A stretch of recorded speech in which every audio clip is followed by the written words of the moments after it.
You're listening to Around Comics.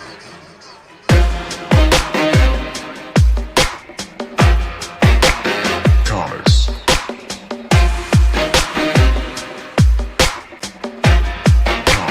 Comics.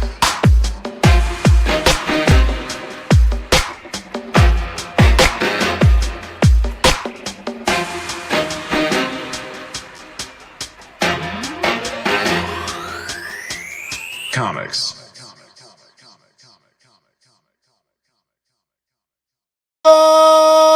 You are listening to Around Comics, episode 423, Trade Talks, Usagi Yojimbo, Volume 1. I'm Brian Salazar. With me is Christopher Niesman and Tom Caters. Welcome, everybody, to the live episode of Around Comics. Did you do like cocaine during the intro music? No. Because before we got going, you're just like, yeah, all right, let's do this thing. I'm a professional, Chris. Flip that switch, baby, and I'm on. I'm ready to go. On. I do have some Cocaine, some dark chocolate espresso beans. Oh, So maybe that's what's giving me a little energy, a little boost. there you go. Delicious. Your little Guillermo poops. What's happening? Your Guillermo poops. My what? You remember the episode of What We Do in the Shadows where Guillermo had the chocolate raisins or whatever, who's his master? Not Laszlo, Nandor. Thought those were his like little rabbit poops. And he's like, Guillermo, you need to drink more water. I need a haircut is what I need. Yeah. I gotta get a haircut every morning, man. Watch out. Never Never happening. Never happening. This beautiful head. Mm-hmm. Yeah. I hate you and your hair. As you should. Just because of your hair. Yeah, trade talks this week. This is we had our little spring break. I think we came back and trying to get back in the groove of stuff. But we do this thing about every month-ish called a trade talk, where we all collectively read the same trade or graphic novel or run of comics, and then we can talk about it. And it was my pick this time around, and I went for an oldie, but hopefully a goodie. One that I think we all had probably heard about, we're very aware of. I don't know. Had you guys read any Usagi Yojimbo before? I have some, okay. Not a lot. Yes, I have some, but a little here and there. Yeah. So it's one of those. It's like, yeah, I read a little Usagi Yojimbo. It's like a comic that it feels like it's always been there. Most because this first trade is from 1986. Oh my god. 1986. I don't even the year remember. of comic books. It was like I was in high school. No, was I in high school? Yeah, I was in high school. A freshman, yeah. Somewhere in there. Yeah. It definitely, this volume certainly kind of looks the part that it's from 1986. It's so 1980s black and white indie sensation, right? Was it an indie sensation? I mean, it was below the tidal wave that was Turtles, certainly. But yeah, it's part of that big indie wave. You know, I'd put it there with like Love and Rockets. As far as it's like, yeah, that was the stuff that, you know, the non-Marvel DC stuff that was kind of happening in comics at that time. I think it goes, you know, or what the Sim stuff. Cerebus. Yeah, I'd put it like there was Cerebus, right? Mm-hmm. It definitely feels a little bit like Cerebus, especially the first issue reminds me very much of Cerebus. Like, I don't know, for whatever reason, like the walking in the snow sort of the first issue. Oh yeah, kind of felt very, very much like very much like Cerebus, and just the black and white art. Yeah. Because I think we even get a Gru crossover, right? Well, yes, we have a moment where they walk past each other. Yeah, and there's a reference to Gru, so that's about some filthy barbarian. Yes. Gru the Filthy Barbarian. This was interesting to me reading this because it, you know, it's kind of like you can watch the evolution a little bit in this first volume, not the complete evolution of the character or the artist necessarily, but the, you know, that first issue and the first 2-3 sort of storylines are very, you know, the panels are very compressed. There's a lot going on in them. And almost too much. Yeah, too much. And there's not a whole lot of great, I wouldn't say storytelling going on initially, but as the issues go on, you start to see it loosen up, and you see a little more energy and just sort of space in it. And a little bit more fun with layout in general. Yeah. Right. Yeah. And we haven't mentioned this. The Stan Sakai. This is all Stan Sakai, who's, you know, you gotta love some Stan Sakai. And this is from the original run of Fantagraphics before it went to Dark Horse. And I checked this out from Hoopla to make sure that we were reading the same thing. But Fantagraphics did put out this case hardcover set that is like the entire the 10 years of Fantagraphics Usagi. So very nice. Very nice. It's a great set if it's still out there. So, and I think that would cover probably like 8 or 10 volumes of the paperbacks. I was just reading here, Stan, you mentioned Gru the Wanderer, and Stan began his career lettering that comic book. So that might be why he was. It's the Aragonus, right? Yep. And Mark Evaniera. Whenever, you know, Usagi Yojimbo always makes me think of like, it's so mid 80s in that the idea of like samurai culture being explained to people through a comic book with like rabbits and pandas that are kind of adorable. And like, you know, because I think about it, because I think of this kid that I went to grade school with who like loved samurai stuff, right? And like before the internet, right? Like this stuff was just sort of like flotsam and jetsam that maybe you would pick up from like, maybe you saw a movie one time that had some of it, but to be honest, a lot of those things are way over the heads of like a kid. Like a kid's not going to sit through like a 3-hour Kurosawa like movie if you could get access to one, which you probably couldn't in the mid 80s very easily, depending on where you lived, right? So it's like, but you had a lot of kung fu movies on TV. You did have a lot of kung fu movies. I think they kind of go hand in hand with Usagi. And those 12-year-olds watching the kung fu movies are going to see a samurai robot or a samurai rabbit. Yeah. Go ahead. Yeah, right.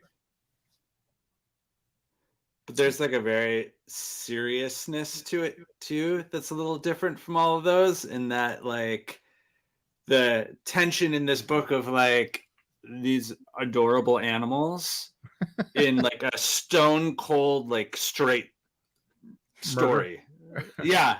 Right, like there are beheadings. A lot of them. Yeah. There are a lot of. And there's never a nod to it. It's never played for like a humor, you know. Like it's like just acknowledged that it's just like this is what this universe is. It is this, and like you just go with it, and that is like that's how it is. And it's like okay, cool. It's almost like the same tone as Lone Wolf and Cub. I mean, it's a wandering samurai story. Yeah. Well, it's also like I felt like, especially since almost in this volume, especially every story is a standalone, almost like a fable.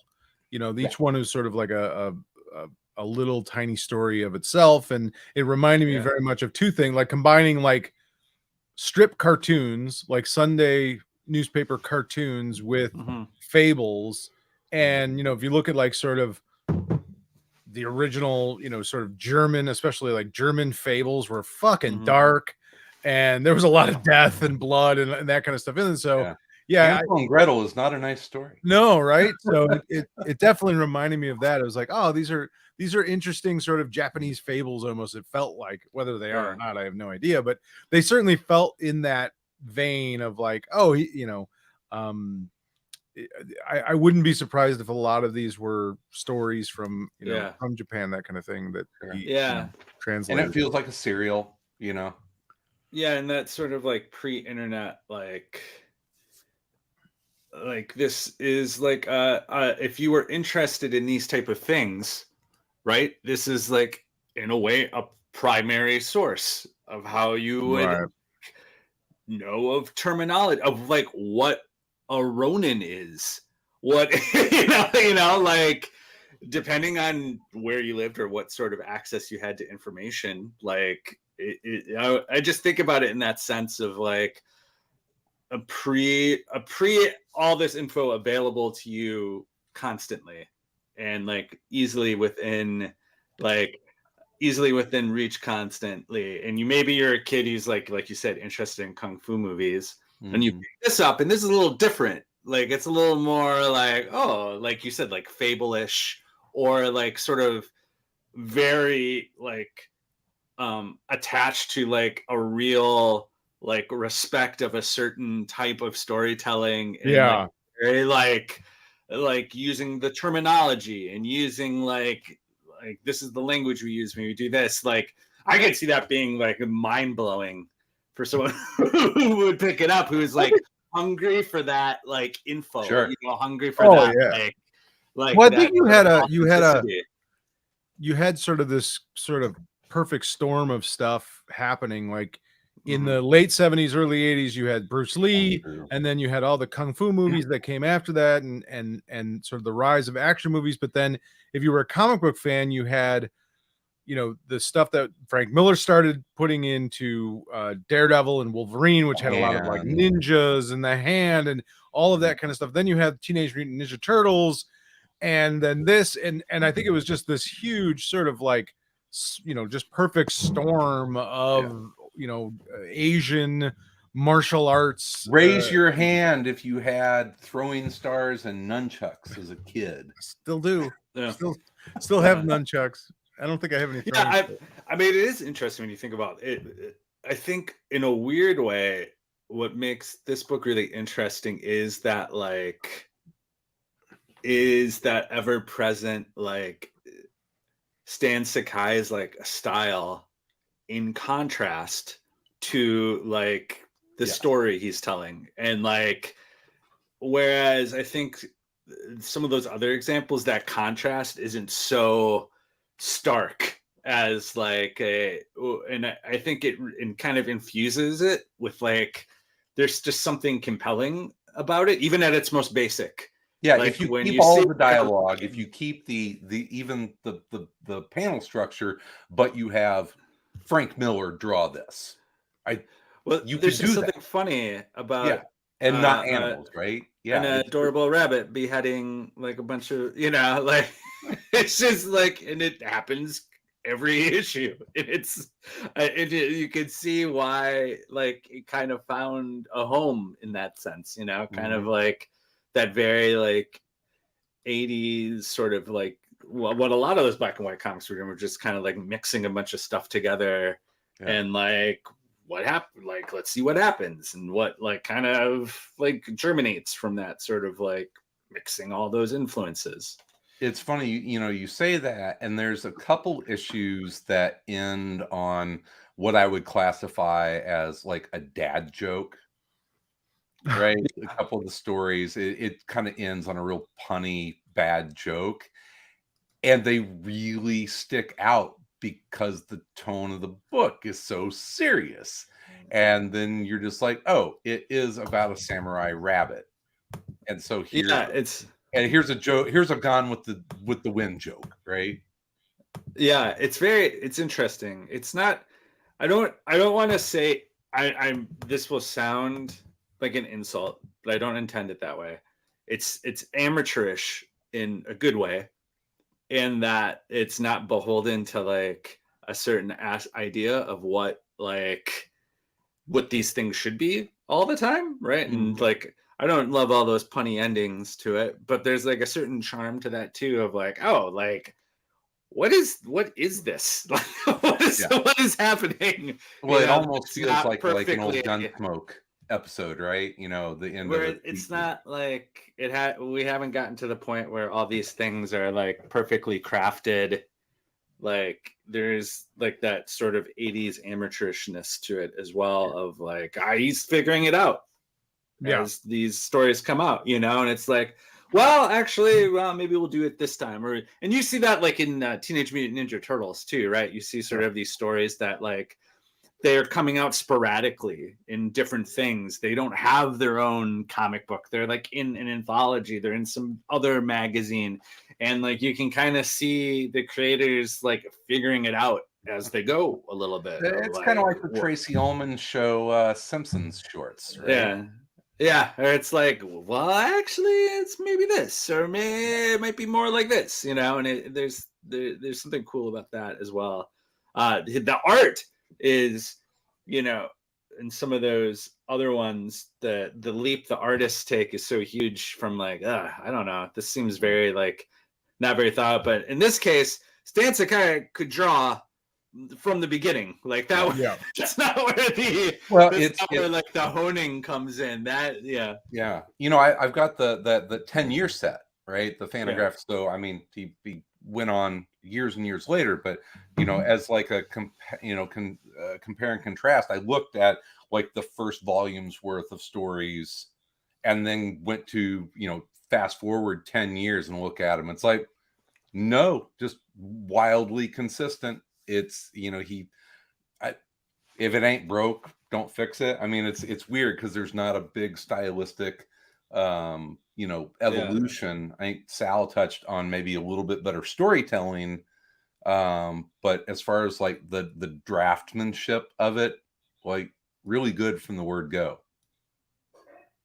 Yeah, he was a cartoonist. I think it was just a matter of sort of him getting his feet in the idea of like panels and how to tell the story with panels, and like I said, I think, you know, early on there's a lot of stuff going on, and that was just, I felt like the time frame as well.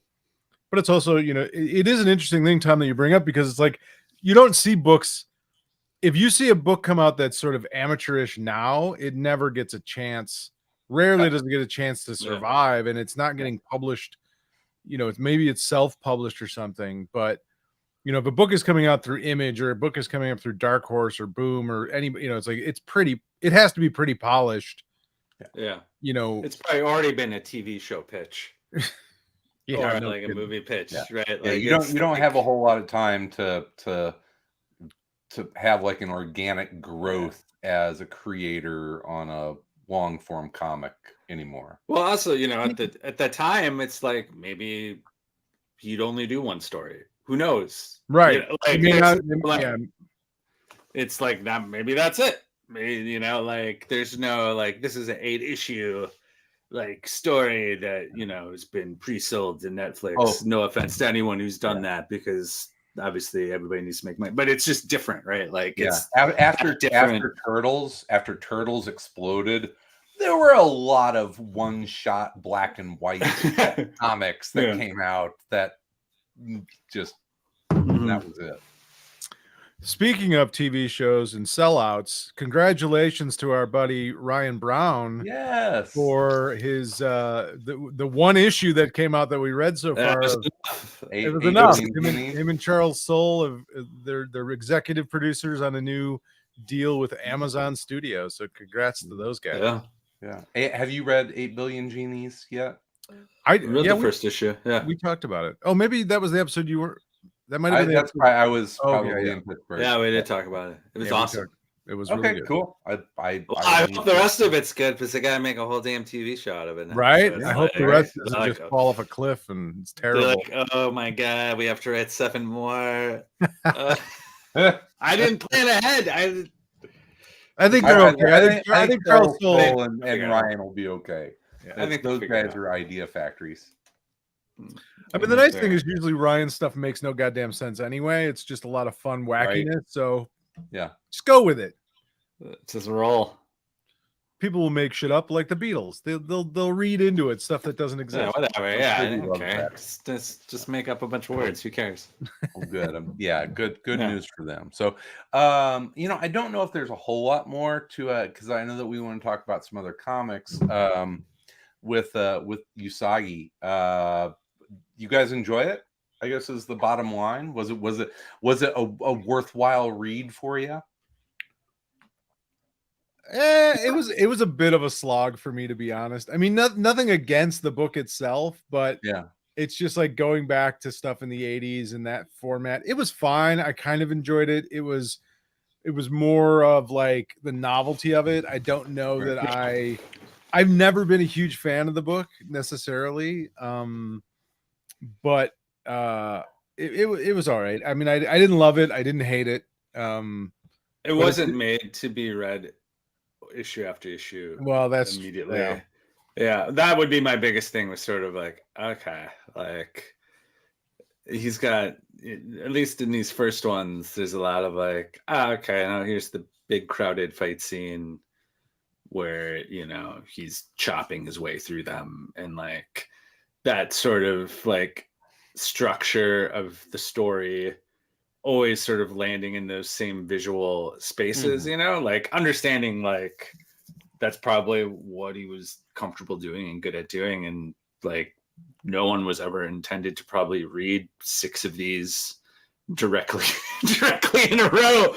But yeah, there's definitely a little bit of that to it, of like, okay, like kind of waiting for a different approach to a fight scene from like something different from like small panel, like big panel, like that. Yeah, like the sort of like kind of seeing that again and again and again, a little bit hard to chop your way through. But yeah, I mean, it was cool. I was like, it took me back in time to watching that kid give a report on Japan.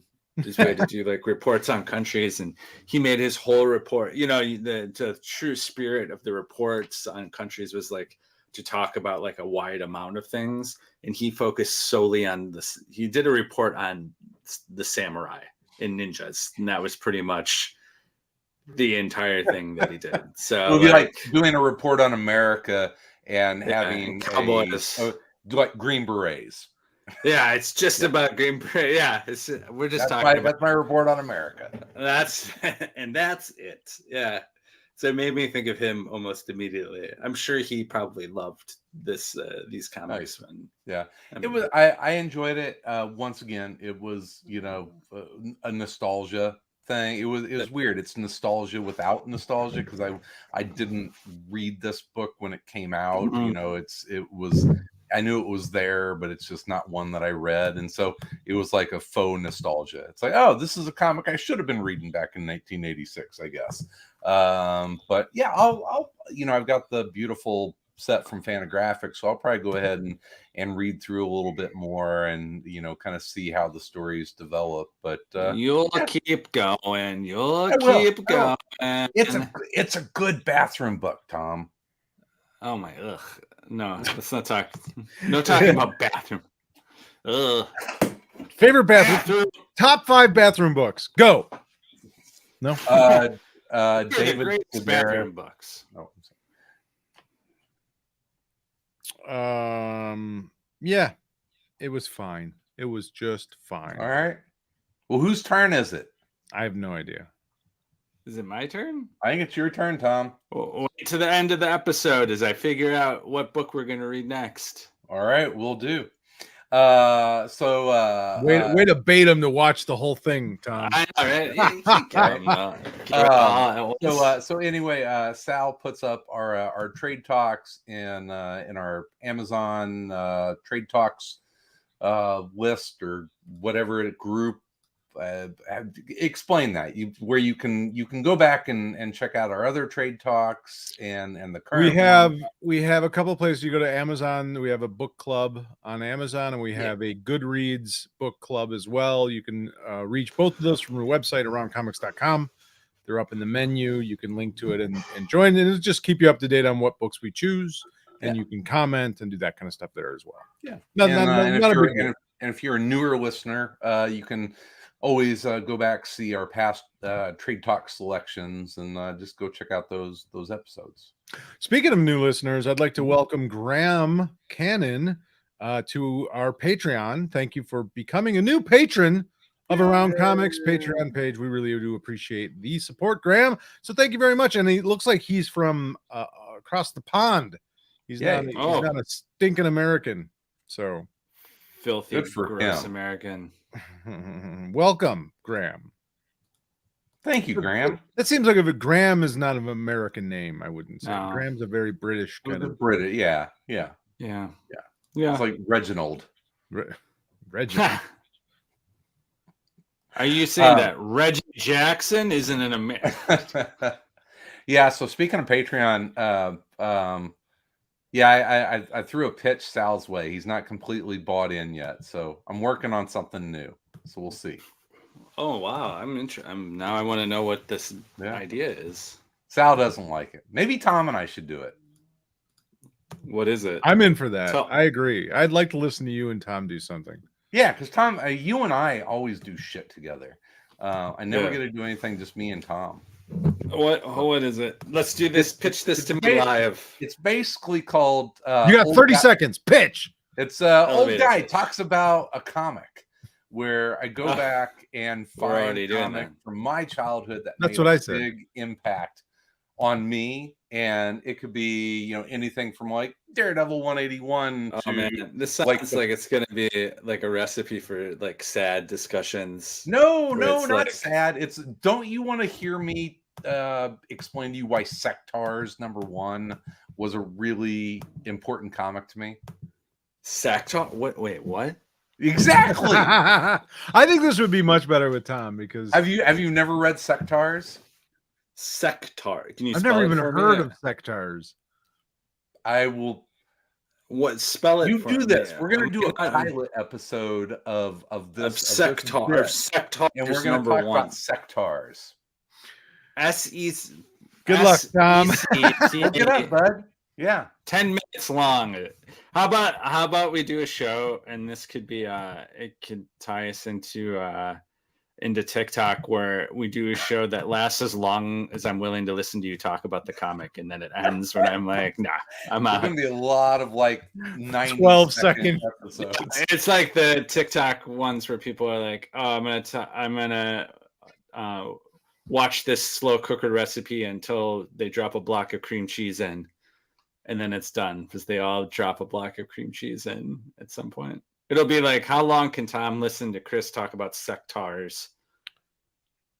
I just Googled Sectars. I know. It's deeply influential comic to me. I'm all in for listening to you two talk about this stuff.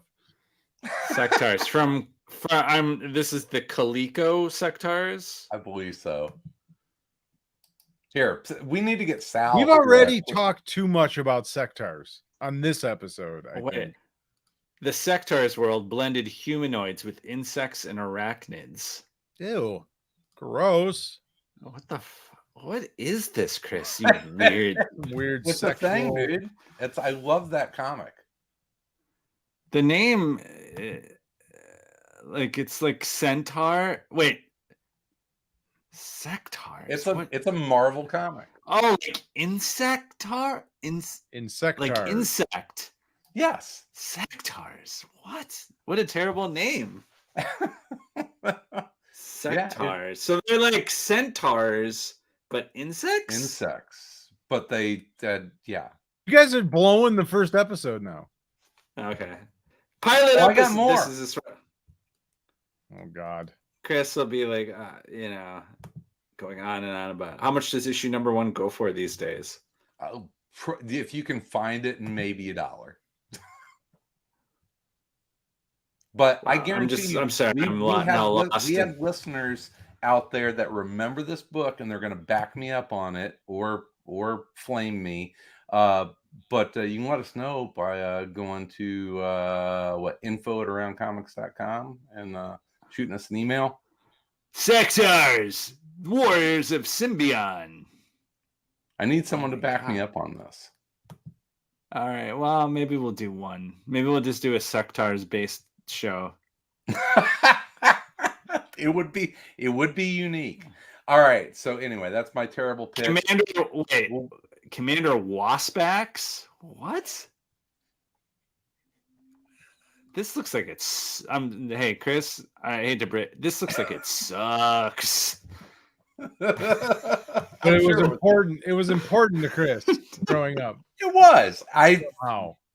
Kids like dumb shit. Kids like stupid things. I like dumb, like Samurai Robot. Yeah, like it's like a bunch of dumb shit. It's no worse than like fucking Mask, right? Mask. I mean, this is better than Mask. That toy-driven cartoon Mask. Oh, the Jim Carrey movie? No. Like, and somebody stop me. I feel like I'm in a fucking alternate reality where shit exists that I don't understand. I never heard of. Sectars, Mask. I have no idea what you're even talking about. Never. As someone who knows more, I'm like, listen, I don't know every single comic book that's ever come out. But if you were to, yeah, obviously, if you were to but put me on a scale of like people alive, like I would probably know most. High percentile. I've never heard the word sectar in my life until 5 minutes ago. I've never heard another human being ever be like, hey. It's like, like you hear people talk about like Rom the Space Knight, like that'd be great. I've never heard anyone be like, I wish someone could bring back Sectars. It was a thing. It was a small thing. So, all right. So that's we'll talk about this more, Tom. But what have you guys been reading? It's I missed I was in Pittsburgh for a week, so I missed some stuff. Oh, it's been so long. Like, what's up? I don't know. What's up, guys? What have you guys been reading? Comics. Ton. I started reading the Fables, the Return of Fables. Oh, how's that? I don't know yet. It looks. I mean, it's it's Buckingham and Willingham on art. Yeah, and so it looks the same. And it picks up literally right where the last issue left off. That's cool. Yeah, so I mean, it just is going right into a new Fable story, and it's interesting because it's kind of esoteric and it's a little bit confusing, but that's how every episode or every issue of Fables kind of was. It was like they didn't take time to explain stuff to you. They just this is the story. Figure it out. So, it's not the storytelling's not as tight as an issue of Sectars, but literally any issue of Sectars could be someone's first issue of Sectars. It was a Marvel comic. How many issues of Sectars even exist? I think 6. 6. I didn't. Well, that's cool. I loved Fables. Yeah, it was so. It's interesting. I mean, things are very different after the sort of the world of the Mundies has become witness to sort of the appearance of the Fableton, and and they're kind of part of the Fables are sort of trying to regroup that. There's some mysterious enemies. Some of the other Fables are like off in other places. Bigby Wolf and his family are off trying to do things, and so I mean I don't have a whole lot to go into it other than it was like it was amazingly a fluid transfer right. Oh, I shouldn't say fluid transfer. It was amazingly a very seamless transfer right back into the world of Fables. Like it did feel like this issue came out right after the end of the last, issue 151 or whatever it was. So pretty amazing after all those years of them just be able to jump back into it. And I'm interested. The one thing I kept thinking as I was reading it though was sort of like, I wonder why that are they like, oh fuck, this should be a TV? Because I mean, I think we maybe probably talked about at one point, like, wow, why isn't this a TV show? This would be a great TV show on Amazon or Hulu or wherever, Netflix. And I'm wondering if like that was what those guys were thinking, like, oh shit, we kind of we missed the boat. Let's get it back out there and see if somebody will pick it up. But I can't imagine somebody wouldn't want to. Like it seems like a great opportunity for a show that you could really, what was that? There was Once a show Upon a that kind Time. of had Once Upon a Time. Yeah, watched that, and then that one ran for a while, and it was all right. I liked it. Me and my kids watched it a little bit. It was Fables without being Fables. Yeah, it was.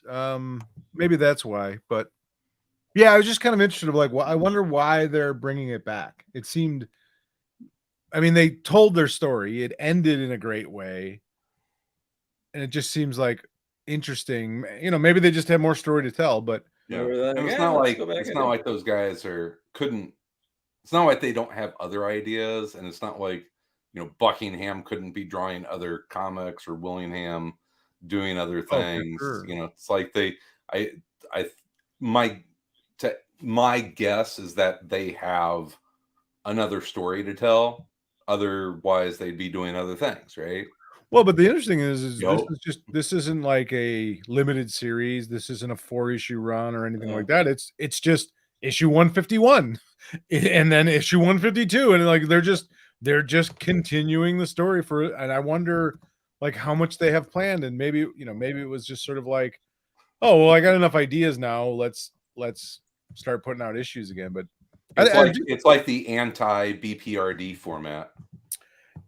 Well, have we ever seen like a comic go away like that for years and then come back by the same creators? Stray Bullets, but just like the last issue, right? Okay, how about a good comic years book? Between issues? What? We ever seen a good comic book come back? Oh, come on, Stray Bullets is good. That's just for all the Fantagraphic nerds that think books like that are good. When we all know they're boring. Stray Bullets boring? Okay. I found it pretty boring. Okay, whatever. I'm not going to argue with you. Good. Don't. You asked for an example, I gave you a fucking example. No, this is a show I'd watch. Me and Chris arguing about indie comics. It could be like a comics crossfire. You just like constantly arguing with each other about like. I thought that's what we did anyway. We are an old married. It's pretty close. I mean, yeah. We do spin-offs of just like the same shit we always do. Just an episode solely of us trying to. It'll be a game where I give you guys clues and you try and remember the name of a comic creator. Some you get right away and it's only like 3 minutes long. Some it could go on for like a really long time. Too long. Long time. Too long. 17, 18 years. Yeah. Extremely long. So that's about all I've been reading. What about you guys? You guys been reading anything? There's more DC vampires. DC. I haven't caught up. I haven't caught back up. So you and your damn vampire books you love so much. Well, but okay, so I want to talk about a weird thing. Oh jeez. Oh god. Weirder than sectars? No, come on. Someone's gonna back me up on the sectars. Someone out there will. Well, Ryan Brown would. And I know he would. Because there was an action figure line. Anyway, so DC versus Vampires is a 12-issue series. I think only like 6 issues have come out, and now they have these 2 one-shot issues that take place after the 12-issue series has concluded. So I feel like there's a lot of stuff that it seems like a weird time for these to come out, and like DC Killers came out, and it's a Harley Quinn story, but it takes place obviously after DC versus Vampires has finished. Oh god. Oh yeah, this is exhausting. I'm sorry, Christ. Right? Does it? Neither of you care. I don't know. I didn't even know DC Vampires was a 12-issue series that didn't conclude. Are you sure about that? That's what the first issue said, like 1 of 12. Well, in that same vein, what the fuck happened to Human Target? Right? It's been like it's on break. 3 months? 4 it's months? on break for a while. What the fuck? Season, like, when did that start happening? Comics just take a break? Yeah, now they just take a break to catch up. They have to catch up on the art, so the next part comes out. Maybe Willingham and Buckingham were just taking a break for 12 years or whatever it was. 10 years. But thank you, Greg. Greg said thanks. I was pretty confused about DC vampires. I just assumed it ended nowhere.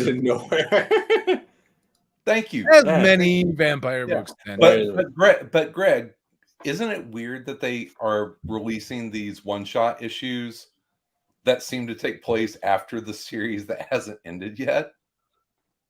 God knows you gotta get those one-shots out now, baby, while it's hot. Can't possibly hold on to them. Who's even running DC these days? I don't know. I think anybody know? Quesada. Because Quesada is not running DC. They fired the Illuminati, dude. It's always the Illuminati. Oh. Yeah, I don't know. I don't even know who's like in charge of DC Comics anymore. Dan DiDio's out. He's been out for a while. Yeah, who is the? Let's see. Who's running? Whoever they are. Somebody get them on the phone. Someone try and release your comics in the correct order. Of like, it's funny because it's like, one of them you said was a Harley Quinn one. Yeah, she's that's why feature character. You gotta get that sweet Harley Quinn. It's like, well, you remember what was it? Secret Wars. Yes, was it Secret Wars that? It was that weird time thing. It's like, oh, okay, everyone disappears, and then the next month it's everyone's back, and why is like She-Hulk? Yeah, but that was like on purpose, you know. It doesn't feel like it's on purpose. It's Diane Nelson. Diane. Nelson. First of all, release your comics in the correct order. Second of all, get sectars. Get the rights to sectars. We need a sectars revamp. Back. Sectars are back. They're hotter than ever. This is some IP that someone needs to jump on immediately. Zack Snyder's sectars. God. Oh my. 4-hour sectar movie in vertical format. Just like the 9x16. It was 8 issues that it ran. And you can pick up all 8 issues on eBay for, it looks like, about in between $30 or $40. 30 and 4. Wow. Okay. Well, I am probably going to pass. I'll lowball them. I'll see if there's any negotiate the lower price options on sectars. Yeah. I was gonna say I've been reading Ghost Rider, still sticking with the I think 3 issues is the longest I've ever read. I've read Ghost Rider in a long time, so that's a victory. It's usually I forget about it and then I'm like, I don't care. So yeah, still sticking with it. You like the last issue? Yes, I did. Does it almost, because I think we had kind of talked about it almost being like a Tales from the Crypt kind of feel to it. Is that, if I'm remembering still correctly? A little bit of that, yeah. It's a little disorienting, a little Actually, bit. Diane Nelson left DC Entertainment in 2018. My apologies. Diane, I'm sorry. I don't. No one's been appointed. No one's replaced her. There's no one running. God, this is why. This is why. They're all coming out in the wrong order. Like no one since 2018. There's been no one in charge. It's just I don't know who's the publisher. Let me tell you something. I have a job, but if you want someone to like just make sure you're releasing your comics in the correct order, I can take a look before you send them out. Be like, hey, have you guys finished the DC vampires? Actually, no, we haven't. Then don't put this one out yet. Have you guys Simple. kept up with one Easy. or is it Hit Me? No, I read the second issue, but I haven't. I think there's 2 more out that I haven't read yet. Yeah, the 4th issue came out, and it's going to be a 5-issue series because it said to be concluded. Yeah, it's I've enjoyed it. It's different. You know, it went from, you know, it's like sex trade book to a crime book to kind of a weird kink book, and back to crime kink. and then back to a Kevin, Chris's 3 favorite genres: sex trade, Add some crime and kink. sex. Yeah. Yeah. It's a weird book, man. It definitely goes some places that I haven't seen some you know other mainstream books go. So yeah, it's interesting. I will read the entire thing. I'm interested in how it finishes up. There's only one more left. Yeah, I'll read the next issue. You will read the last one. Yes. I will invest that time in my life to read that comic, Tom. I will read this 5th and final comic in this story. Yeah, but I've enjoyed it, and it looks great. Can I read you an article? Yes, I won't say the name of the publication, but this is an online article suggesting the top 10 people to lead the DC entertainment overhaul. I think this might be kind of funny. Okay. Is Tom number 10. Number 10. Let's do this. Zack Snyder. No. No. Okay. No. All right. Number 9. Paul Dini and Bruce Timm. Yeah, for sure. But they why would they do that? Yeah, why would they do that? Why would they do that? Number 8, Neil Gaiman. Once again, why would he want a day job? How about Santa Claus? Yes. Number 7, James Wan. Once again, why? Once again, this guy he's got other things going on. Number 6, David Goyer. That one actually maybe makes sense. Maybe. Yeah. What was the last thing Goyer was producing, or what TV show? He just did one recently. I don't know. Yeah, maybe. Number 5, J.J. Abrams. Yeah, that's gonna happen. No. Yeah, fuck it. J.J. Abrams could be sitting around like, when are we gonna put out this Ragman solo single issue? Number 4. This one actually kind of I think makes sense. Gail Simone. Yeah, that one kind of makes sense. She's not busy doing anything because she doesn't write comics any longer. It doesn't seem like so. No. Number 3, Grant Morrison. Oh yeah. He seems like an organized fella. Yeah, that seems like a job he'd love. Yeah. It seems more like Grant can't make the meeting. He is high on opium. And performing a chaos magic ritual. Yeah. Nude in the parking lot. I don't think that's his skill set. Is the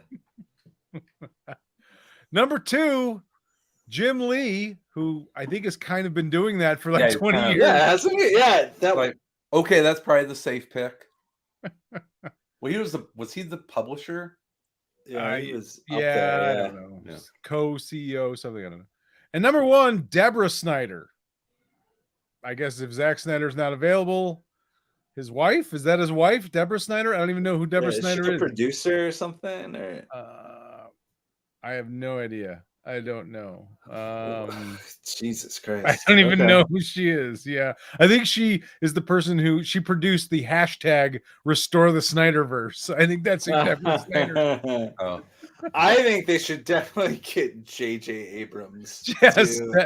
Clear out the bank account. Get Abrams. Yeah. He'll come in here. Listen, guys, we need to figure out this Catman 4-issue series. I say, why stop there, Tom? I think you create like sort of a tribunal of Abrams, Grant Morrison, and Neil Gaiman. I think almost like a Politburo approach, An Illuminati. Yeah, like a group of people. Well, I'll just throw this question: Does DC need a creative overhaul? I mean, I think you always I don't know if you need an overhaul, but if you're talking about the comics or you're talking about the whole sort of, Warner Brothers movies, as a stockholder, I would say yes, they do.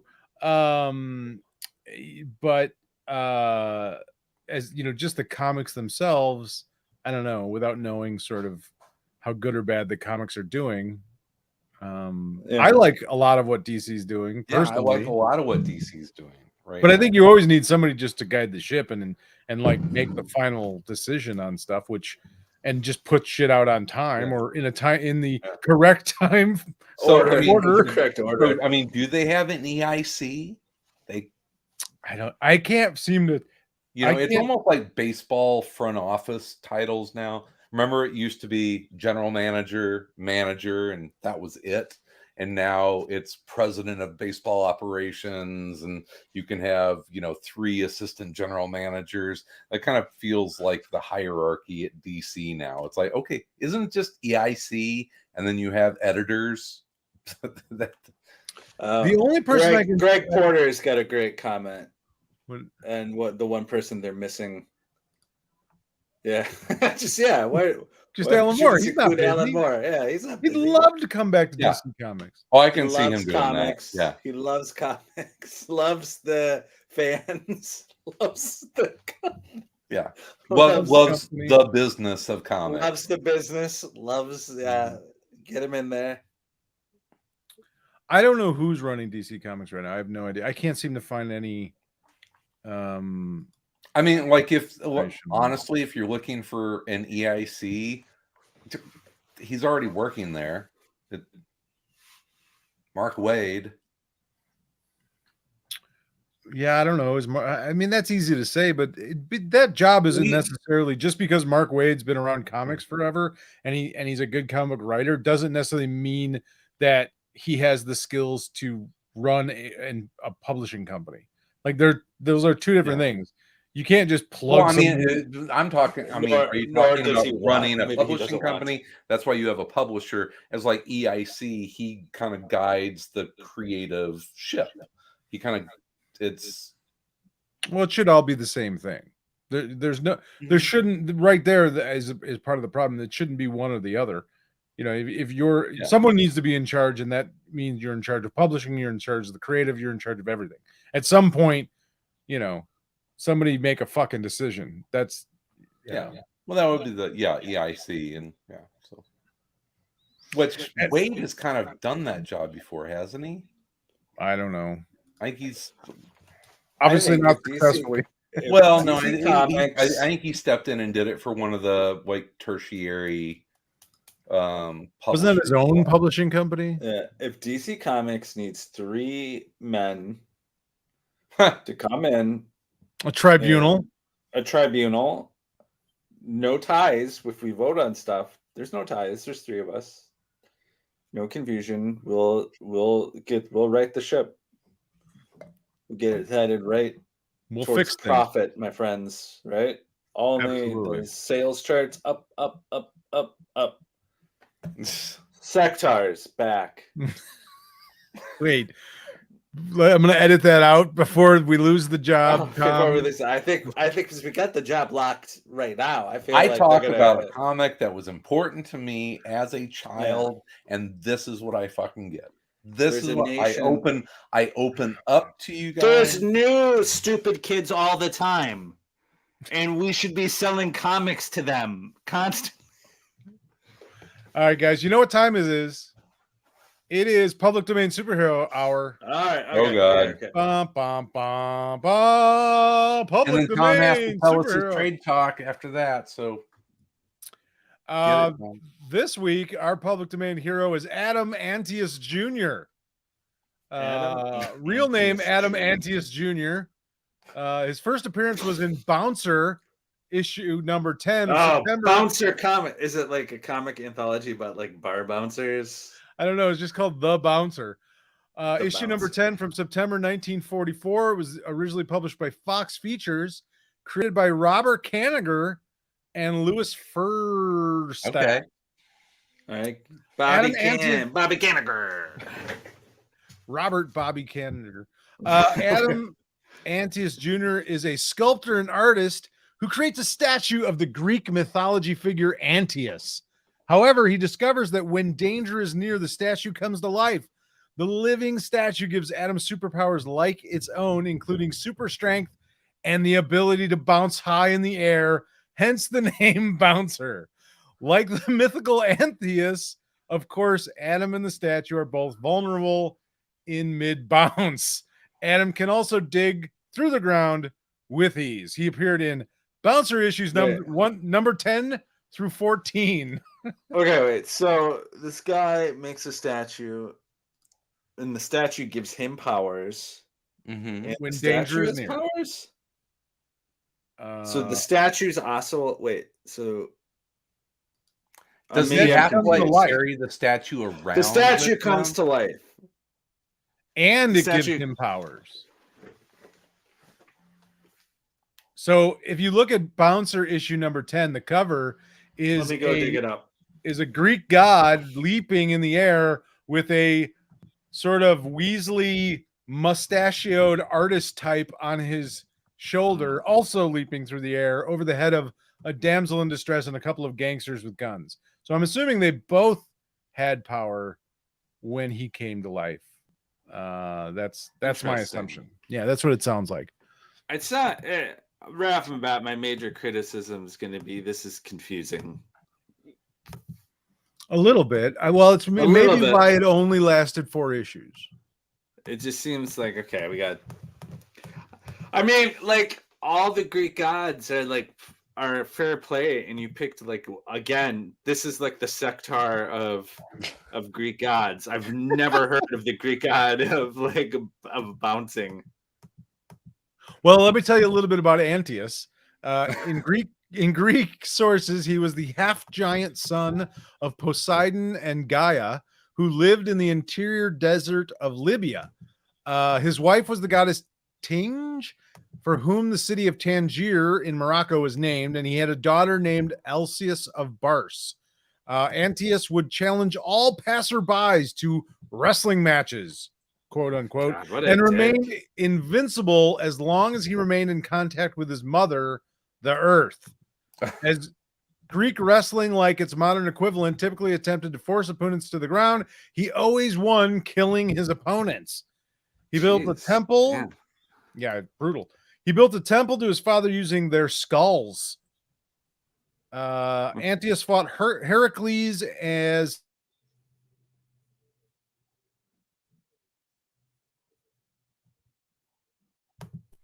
Heracles realized that he could not beat Antius by throwing or pinning him. Instead, he held him aloft and then crushed him to death in a bear hug. The contest between Heracles and Antius was a favored subject in ancient and Renaissance sculpture. So there you go. I'm looking at Bouncer. I'm looking at this. The bad guy they're facing, the gold bug, is either very problematic. I can't tell what's going on with them. Well, listen, there's a reason why we've never heard of the Bouncer. Once again, much like Sectar. Hey, Never heard of come fucking on, Sectars. come on.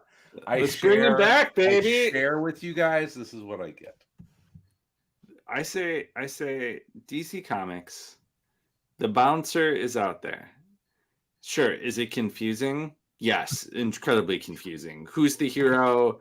I don't know. Is it the statue? Is it the guy who made this? The artist?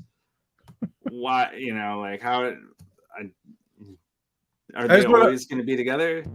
I want to point out Greg Porter has a very honest and yet crushing comment about Wow. our potential as a tribunal for DC Comics. Editors in chief. He said we haven't exactly distinguished ourselves with scheduling.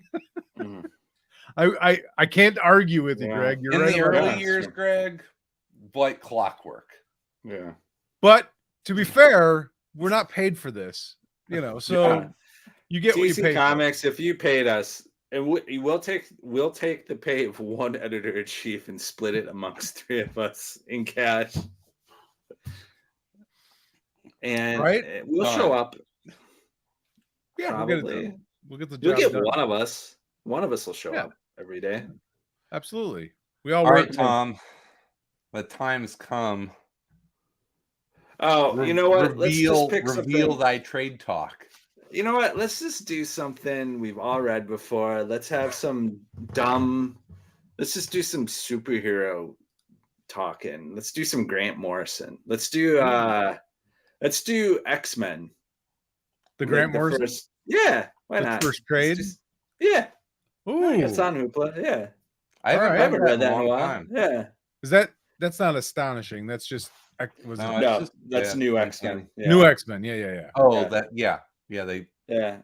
Let's just do that. Let's do just like some summer blockbuster style, like I was afraid you were going to say what was the one Grant Morrison, the seven shit. What was it? The Seven Knights or whatever the hell. What was it? Seven Soldiers of Fortune. Yeah, the Seven Soldier. I'm like, please don't pick that. Please don't pick that. I love that, was but I wouldn't have us read that on here. I love that, but yeah, it that was a rabbit hole generator, and once you went down the rabbit holes, it was fun, but yeah, otherwise pretty incomprehensible. Yeah, I don't have the brain pan for it nowadays. I don't Yeah. think I just don't. I don't have handle it it. anymore. All right, New X-Men by Grant Morrison, the Nice. first trade. Very nice. I'm looking forward to that. I haven't read that in a while. That'll be fun. Or just, if you get so inspired, just keep reading. I've got the omnibus around here somewhere, so I'll probably bust that out. I think I do too. I think. Yeah. I don't. I should get that. Actually, no. Well, those it gives things you an are- excuse to buy it. They're hard. They're hard to read. They're hard to find. They're also hard to find now, I think. I'll sell you mine, Chris. I'll trade you for my Alpha Trade Flight you. omnibus. I'll trade you for a sectar. My collection of Centaur comics. Sectar Or comics. Centaur. Sectars. See, it's already a bit, Sal.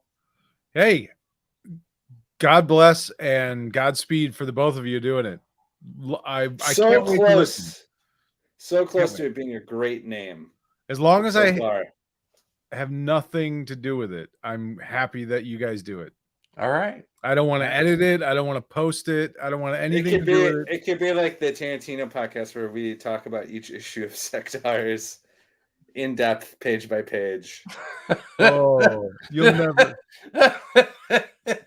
I will be shocked if you get more than one episode out of Tom with this. Out of bit. Sectar. Yeah, I'd be like, no. It's not going to be not just doing it. about Sectars. That is an example. Chris's 3 most influential comics I read as a kid: Sectars 1, Sectars 3, Sectars 2. The first 3 issues. Oh, Alien Sectar. Legion. Alien Legion. Alien Legion. Might sneak in there. All right. Well, like Doctor Who. There's gonna be a Doctor Who comic, isn't there? There will absolutely be a Doctor Who comic. mean- in there. Okay.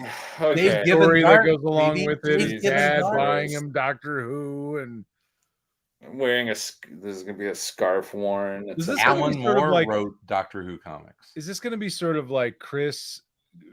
His like free therapy sessions. Is that what this is going to be?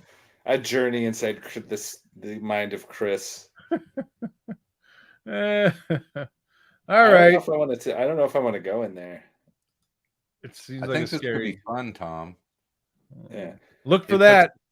Chris crying over a Doctor Who comic as I'm on the other side. Just rolling your eyes. Oh God! Oh, Again? God. Tears again? Jesus. Oh no. It's Dave Gibbons' art, Tom. Dave Gibbons. Wrap it up. Listen. All right. I'm sure it's fine. All right.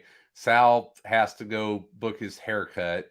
It was good to talk with you guys. Thank you for reading Usagi Yojimbo. It was a little out of the box from what we've been doing. I'm looking forward to checking out the Morrison New X-Men.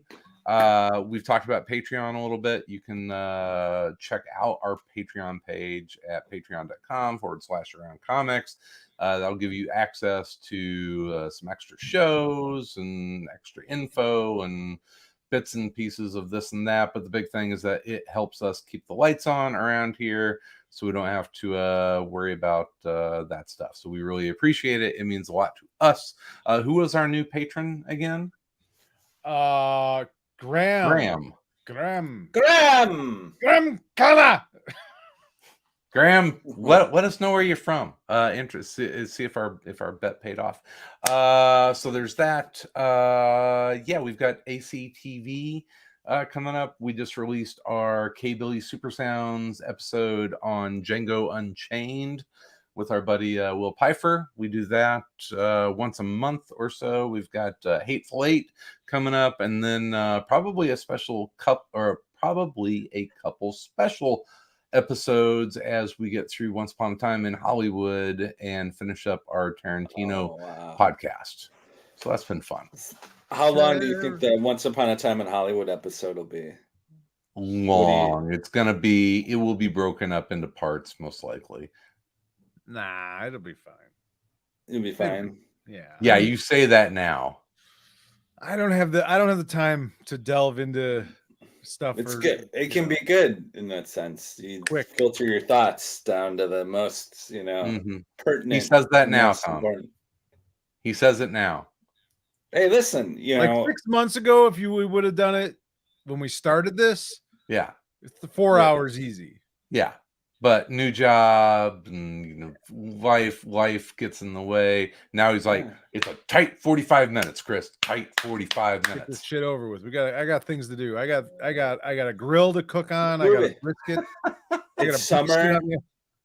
The weather is beautiful. Let the movie's long enough. One more way. Let the movie speak for itself.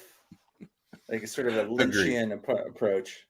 But it's good. It's fun. And then after that, I think we're gonna try and tackle the Coen Brothers movies. So, which will be fun because we enjoy doing it. All right, so that's all the Patreon stuff. Tom, Sal, great to see you guys. Love our Thursday nights. It feels like I haven't seen you all in like forever. Yeah. Well, now you haven't.